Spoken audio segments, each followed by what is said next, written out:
เพชรบูรณ์ครับพายุกำลังมาครับเห็นไหมครับมืดตึ๊บเลยครับกำลังมาครับนะครับมืดตึ๊บเลยครับเพชรบูรณ์ลมสักนะครับเพี้ยนๆใน Facebook ดูสภาพอากาศที่บ้านผมนะครับมืดตึ๊บเลยนะครับลมมาแล้วนะครับตอนนี้ครับเพิ่งจะเคยเห็นนี่แหละครับผมมืดตึ๊บเลยครับมาแล้วครับผมมาทางนี้แล้วครับ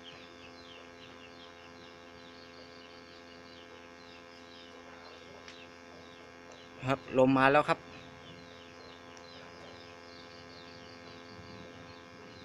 พื้นที่ไวมากเลยครับเพชรบูรณ์ลมสักนะครับมาแล้วครับขึ้นโตมาทางนี้แล้วครับ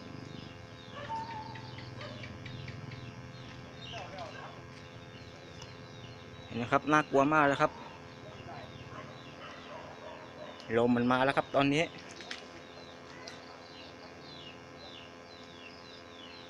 ลมมาแล้วครับนะครับมีพายุครับเสียงกันมาแล้วครับคุณผู้ชมน่ากลัวมากเลยครับมืดตึ๊บมาแล้วครับลมรู้สึกลมจะแรงมากด้วยครับตอนนี้เพชรบูรณ์ลมสักนะครับพายุมานะครับมาแล้วครับคุณผู้ชมเห็นนะครับเสียงกันมาถึงนี่แล้วครับ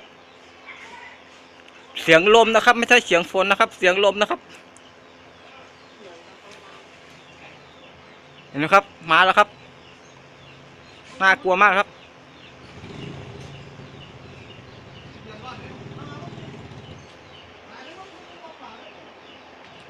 มาแล้วครับเสียงกันมานี่แล้วครับเสียงลมนะครับไม่ใช่เสียงฝนนะครับเห็นครับเสียงลมมาแล้วหนักเลยครับมาแล้วตกหนักเลยครับตกหนักเลยครับเสียงลมนะครับตกอย่างหนักเลยครับลมแรงมากครับนะครับลมครับพายุฝนครับนะครับแรงมากครับหลังคาจะเปิดแล้วแรงมากเลยครับลมแรงครับแรงมากเลยครับพายุฝนฟ้าคะนองครับแรงมากเลยครับ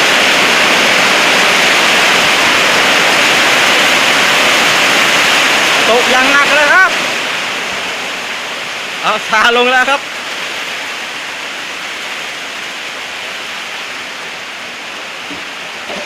ลมแรงมากเลยครับตอนนี้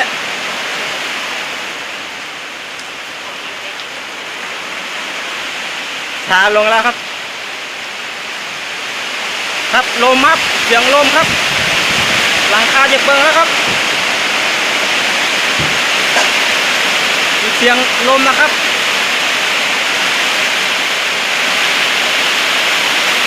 ลมนะครับแรงมากครับตอนนี้มืดตึ๊บแล้วครับเห็นไหมครับกระแสลมแรงมากครับตอนนี้มันคือบอก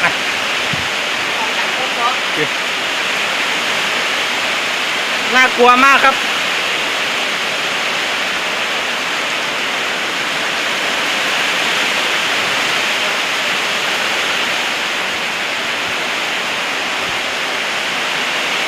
ลมแรงครับ